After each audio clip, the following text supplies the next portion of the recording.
DJ Phoolchand Kumar Gaura Nawatola वाले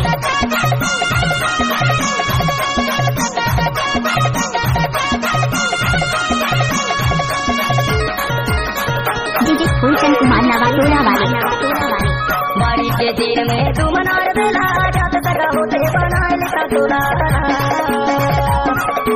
बाड़ी के तीर में तू मनार बेला जात सगा होते बनाए लिखा तोला।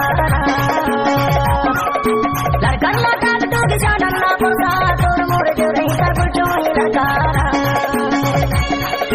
लड़कन लगा तो दिशा नन्ना पोसा तोर मोर जो रही सब चोई लगा।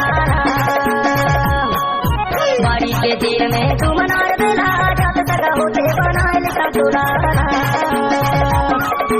बाड़ी के तीर में तू मनार बेला जात सगा होते बनाए लिखा तोला।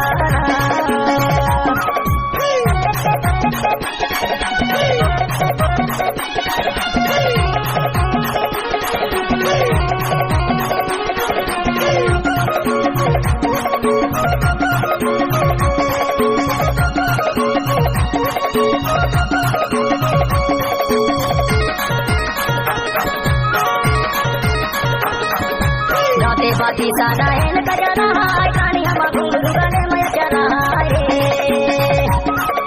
दाते बाती साना हेल कजना हाय कानी हम घुंघरू गले में चला है। हे लंग लंग चोला गवाई लिखा तोला जात सगा होते बनाए लिखा तोला। हे लंग लंग चोला गवाई लिखा तोला जात सगा होते बनाए लिखा तोला। बाड़ी के तीर में तू मनार बेला जात सगा होते बनाए लिखा तोला। बाड़ी के तीर में तू मनार बेला जात सगा होते बनाए लिखा तोला।